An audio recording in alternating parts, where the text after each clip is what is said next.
Welcome to the channel, everybody. Heavy Metal Gaming. So let's go ahead and get into one of the biggest fanboys of them all. I've been fucking dreading this one. Mr. Nintendo Cuck himself, Harmon Smith. Let's get into it. This is the review of the Xbox Game Showcase. Everybody, a lot of my friends have been messaging me, I have to check this. Let's watch this together and see what stupid shit he actually has to say about this. This should be entertaining. Okay. Nintendo won this June Game Award, game presentation season, without even really trying. It was not even really a competition. I went into this expecting that. I said it was gonna happen. I was saying this all year long. It was just a matter of how bad it was gonna be. Honestly. Okay. And to no one's surprise, yeah, it was bad.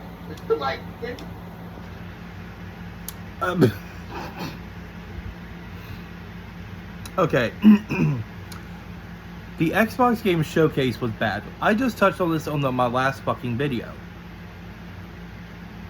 The Xbox, the gaming showcase that was bad was Sony's State of Play.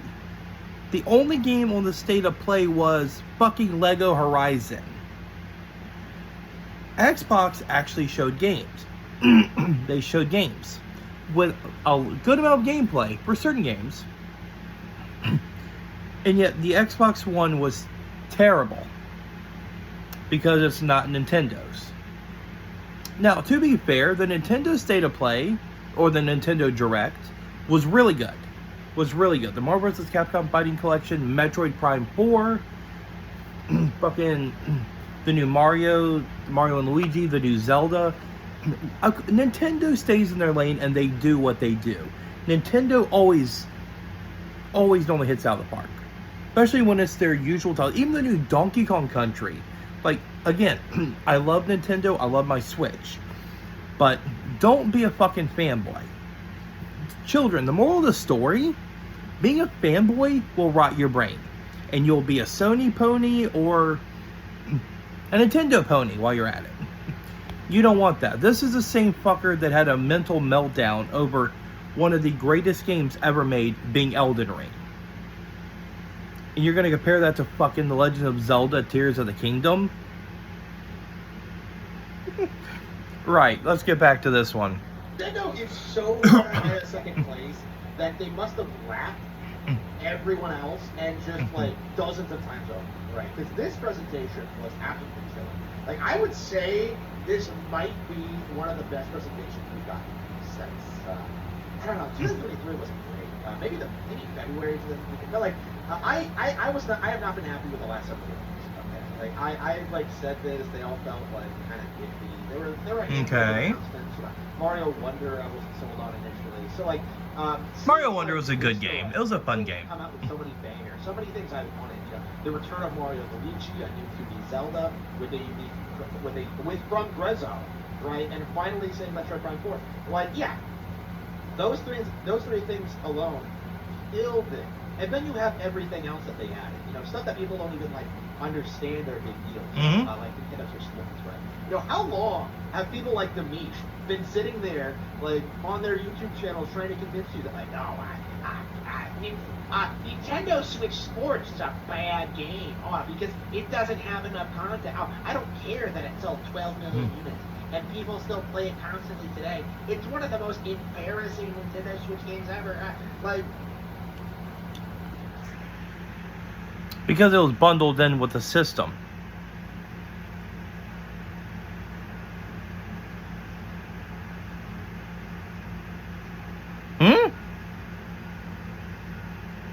Wii Sports, the game was bundled with the system. Of course it's gonna fucking sell. Your butt. Oh my fucking god.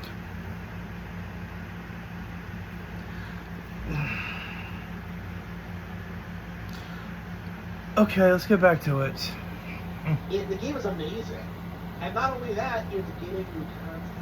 So, for me, seeing giving you content, right? People like G-Guy and Danish, put forward about Nintendo Switch Sports fall flat on its face is like very gratifying to see, because it felt like for a long time that like Nintendo Switch Sports was one of those Nintendo games that was just like disrespected by the community. Like, it really did. It's feel trash. Like There you go. People really desperately tried pretending as if this game was like some epic failure, when in reality it was a huge success. And honestly, The thing that blows my mind with fanboys, right? They're just just trying to refocus like they did with Wii Sports. Wii Sports was this multi-mega selling game because it was bundled with the Wii. The Switch Sports, so to say, I guess you'd say, I'm not buying a fucking Switch to play a sports game. Maybe when you're buying the system, you know, you're getting it to play with your friends or family. That makes sense. I get that. Understand that. But don't try to act like it's this amazing masterpiece and that's why it's selling so well. Make sense? Like, yes, no, Nintendo could shit on a branch and he would try to make it the greatest Nintendo product they've ever fucking made. Kind of like the Virtual Boy or the Power Glove, right? Let's remember that one. it has gone on to be, I think, probably one of my favorite Nintendo Sports games. Like, it is. Oh, I'm sure. It was a phenomenal game, and I'm very, very excited to continue seeing it like get updated even today. Right. Hopefully, Okay. they didn't deconfirm this was happening. Like, hopefully we can keep getting more updates, right? Like, I do think that this free update model, you know, not confirming that games are getting updates, is actually a pretty good, interesting take on the whole like free update thing, right? So they can make a really good game like Nintendo Switch Sports, have it come out, and then just periodically just, you know, release new content for it instead of like releasing a full sequel. Like, I think for games like Nintendo Switch Sports, that actually makes a whole lot of sense. And I would like that model to be applied to other video game IPs like Splatoon and Mario Party. Like, I don't think Splatoon 3 will be made. So like, again, like, I do think that. Watch your mouth when it comes to Splatoon, Harmon. Watch your mouth with Splatoon. Right. Like, I'm a Splatoon fan myself. I love Splatoon. First one I didn't play because it was on the Wii U. I didn't touch it. Splatoon 2 I loved it. Splatoon 3 I love that. That's my multiplayer game of choice personally. We'll agree with that. They're not Metroid fans, but, you know, Metroid is like the hardcore into it. So people are gonna pretend it was like the highlight of the show, even though they have no intention of playing it. You know, I saw Nicky Joe do this. The Metroid Prime 4 was the highlight of the fucking show. Like, Nintendo showed some great games. Metroid Prime 4 was what I've been waiting for like the last 6-7 years at least, since it was rumored, and we finally have gameplay. Now, we already know by looking at the visuals that looks like a PS4 quality style game, nothing that could run on the Switch. So we pretty much have confirmation without them saying that will be a Switch 2 a launch title. And that alone, Metroid Prime 4 on the Switch 2, as a launch game, I will pick a Switch 2 up, specifically for Metroid Prime 4 to go with it. To me, that's one of the smartest things Nintendo can do. Metroid Prime 4 as a launch game, take my money. We're done. So yeah, Prime 4 comes out, looks good, looks interesting. I can't imagine it's better than like 1 and 3. So I just haven't seen enough yet. You know, like the whole like using Silex thing. It's just, I don't know. Like, I just don't see. God, you're so fucking annoying, Harmon. Oh my God. Jesus. I just don't think we've seen enough like unique mechanics for Metroid Prime 4. Like, the most interesting thing I saw about it is that like it's a jungle area that seems to have a lot of wildlife, which I really want out of Metroid games, because like I always feel like you go into these games and like everything is like hostile towards you. So having like a more game-like environment where not everything is trying to kill you all the time, that might actually be a good direction for the series to play. Okay, I agree with that. Okay. Like now, it looks like it plays exactly like the older games. And it should. That's not really what I wanted. I wanted some like more evolution and more innovation around that. I suppose we haven't seen enough yet. It's a first-person shooter. What the fuck do you expect them to do? Jump out of the screen? So like, we're probably gonna see a lot more Metroids than we're used to seeing. Like they've traditionally always been like endgame enemies, and I don't believe they featured in Dread at all. Is that correct? So like, seeing Metroids like take a more prominent role in the plot after like huge thing. I'm a little surprised you don't really hear too much about Metroid Prime Dread. Or not Metroid Prime Dread, Metroid Dread. I am surprised you don't hear too much about that. Because that was a great fucking game. Metroid Dread? Either, been a while since I played it. Metroid Prime Dread or Metroid Dread? I don't remember which one. It's been a while since I played it. Amazing game. Absolutely loved it. So I am surprised you don't hear too much about it though. But let's see what else. At the end of Super, yeah, that's interesting. It's an interesting new direction for Square to take. But yeah, like as a whole, like I wish we saw. Stay focused with how we're talking, Harmon. Come on now, stay focused. Early next year, or maybe even this year, going into more detail about what it is. Like I see this being like an early 2025 release, right? This is definitely a Nintendo Switch game. No, it ain't. Switch 2. Like, and the Switch cannot run it. It is a 2025 release. I think like confirming that the Nintendo Switch is continuing relative to 2025. This no. might be like one of the last major Switch games, or maybe like the Switch will continue like. I'm calling it right now. I'm calling it right fucking now. Metroid Prime 4 will be a Switch 2 launch game. There is no way in hell. I have run Doom. I have run the Dooms. I have run fucking The Witcher. There's no way in hell Metroid Prime 4 is going to run on the regular Switch. Anybody that has a Switch will know that. There's no way. There is no way in hell that's not going to be a Switch 2 game. That game is going to sell. Nintendo knows that. If you have a new system coming out next year, let's just say, you have a new system next year, what would help sell that system? So, there you go. Enough fucking said. Throughout all of 2025, but like, the way it looks right now is that the Switch has a lot more life. No, it don't. And I do think that's the big thing to take away from this, is that like every other YouTuber is like doing this thing where they're sitting there saying like, oh, we're at the end of the Switch's life cycle. Like, bro, you've been saying this since like 2018. Shut up. Like, it isn't gonna happen anytime soon. Like, until we get like an actual release date for the next console, we don't have like a date of like death certificate for like the Nintendo Switch. Okay? So stop saying we're getting close to it. Switch is on the way out like imminently. Like, people want you to think this because like Nintendo Switch is definitely going to outsell the PS3 in the next couple of years. Like, probably as early as like 2025. But right now, like people like are desperately trying to prevent that from happening. You know, analysts are desperately pushing the idea that the Switch is going to drop off a lot once the next game comes out. Sony is like adjusting their PS2 sales numbers. They're like massaging them upwards. You know, PS2 has gone from like 152 million units sold to like 160 million units in a decade, right? Inexplicably, purely to maintain their ill-gotten status as like the best-selling video game console ever, right? Like, I think they created those PS2 sales numbers purely out of the expectation that like the record would never be shattered. So like once that happens, there will be no recovery for the brand. Is kind of my view on it.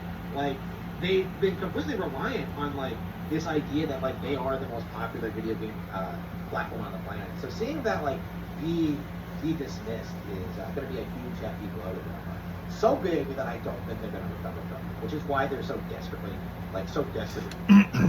But one thing I want to point out that he just said, the PlayStation 2 is considered one of the greatest selling game consoles of all time. And the main reason a lot of it sold so well is because it was brought in because of the backwards compatibility of playing DVD movies. You were able to play PlayStation 1 games and watch DVD movies on it, which was a first at the time. So you could play all your PlayStation 1 games and you could watch movies. So that also was a new DVD player right there.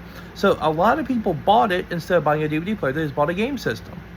A lot of people that may not have bought a PlayStation, well, fuck it. Hey, I can play some old games on it. Grab an old copy of the original Silent Hill. I can play that. I can play Metal Gear Solid 2. I can play Metal Gear Solid 1. And fuck, I can watch fucking Toy Story on DVD. all in one. So of course the PS2 sold as good as it did. It was an all-in-one. Now that's like the basics now, but back then, when the PlayStation 2 came out, that was unheard of. That was unheard of. It wasn't, you never saw that. That's why the PlayStation 2 sold so well. And of course, third-party support. Like Silent Hill 2, massive system mover. Silent Hill 3. Resident Evil. There was one game I was thinking of, I just remember. Fatal Frame. The Fatal Frame series. Persona. What's the other game I was just fucking thinking of? Shadow of the Colossus. Ico. Shadow Hearts. Kingdom Hearts. PlayStation had good first party. Third party, Def Jam Vendetta. Def Jam Fight for New York. Rumble Roses, another underrated game. That game was fun as hell to play. Like, the PlayStation 2 massive success was third party. Yeah, you had some good first party games, but third party is what killed it. The Final Fantasy X. I'm still pissed Sony has completely shit on their Legends of Dragoon. That is, and where's a new Parasite Eve game? Parasite Eve 3, fucking remake the first two. Parasite Eve, hello.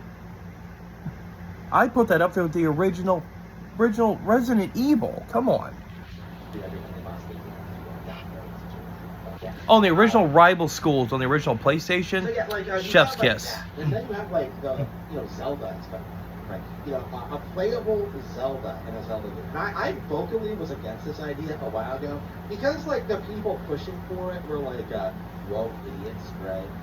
They really wanted this idea to like we're gonna have it's gonna be like a progressive thing, but like no, Zelda, Nintendo did it in a very charming, creative way.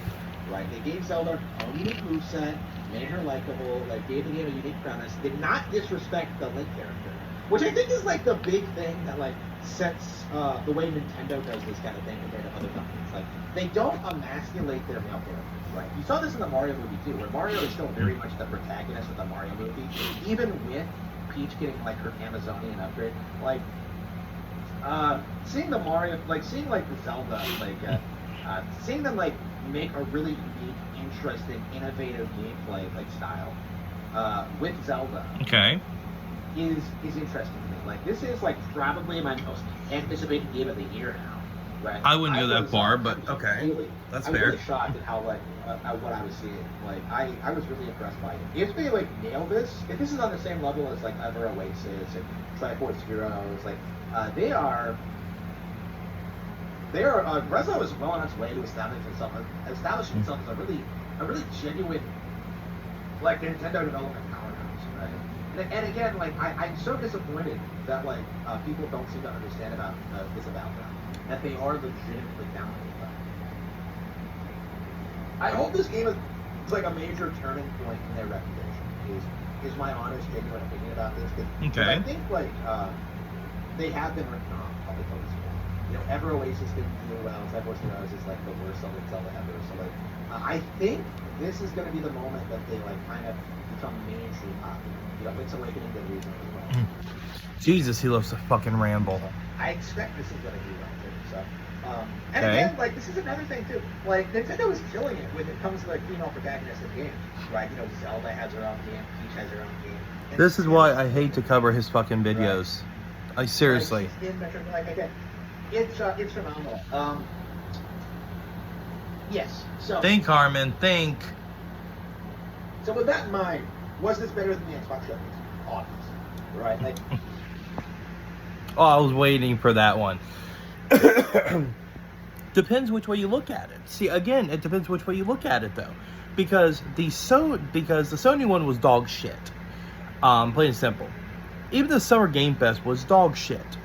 Now, the Xbox One, for the Xbox brand, and all the people that always shit on the Xbox name, that was a great fucking gameplay. Great show for Xbox. Of course, this is what you'd expect from Nintendo. Nintendo is a great company. I don't like their emulator bullshit. I don't like how they try to kill their old games. That I do not agree with at all. I think it's wrong for Nintendo to do what they do with that.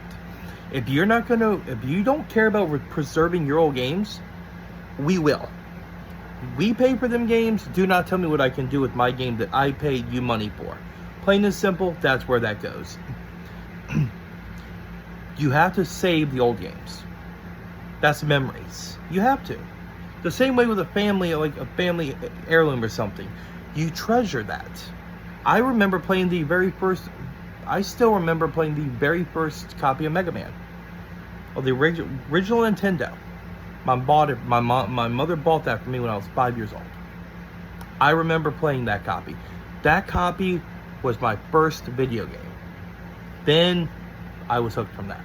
So, preserving games is important to me. Always will be. Always will be. The Nintendo play is about what you'd expect. Nintendo, I've always loved Nintendo. Fanboy, hell no. But I love Nintendo. I grew up with it. It's always been a part of me. It's a part of my wife. We love Nintendo. We do. I have a major Nintendo collection. I'm proud of. I love my N64. I love my PlayStation. I love my Xbox. But I love my Nintendo. I love my Super Nintendo. I love my N64. My GameCube. My Wii. Nintendo Wii, not so much. But the Switch. I love the Switch. It's one of my favorite gaming consoles. I love the Switch. And that's where Nintendo is so different. And I'm a huge Zelda fan. I love Zelda. So, yeah, I'm definitely down for more Zelda games. Absolutely. And to be able to play as Zelda herself, interesting. And it kind of reminds me of the Link's Awakening kind of visual style. So it looks really good. The Nintendo Play, the Direct, to me, as a Nintendo fan, is a 10. I'll say that, a 10. Actually, no, a 9.5. The same thing with the Xbox One. I would say the Xbox One to me is a 9.5. It's great, it's not perfect. It's great. The Xbox One was great. Doom, The Dark Ages was orgasmic. That was great. The Nintendo one, ending it with Metroid Prime 4, orgasmic. Because that's the game I've been waiting on. I'm still waiting on a custom Robo remake Nintendo, or an HD collection. We can't really do a collection with one game, but you get the idea. We need more custom Robo. That would be nice. Or some Parasite Eve. I'm on Square Enix. I know you still have that property. Bastards. So much so that I'm kind of honestly laughing at anybody who even suggests they were in the same ballpark. Right. Somehow, Nintendo Switch had a better Perfect Dark reveal than Microsoft.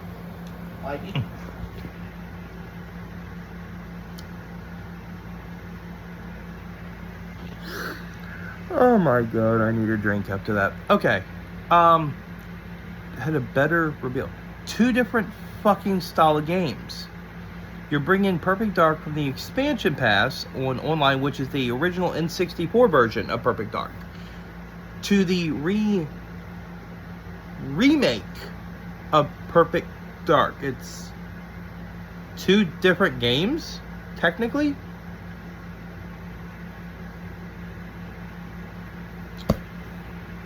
Okay, fine. You think about it.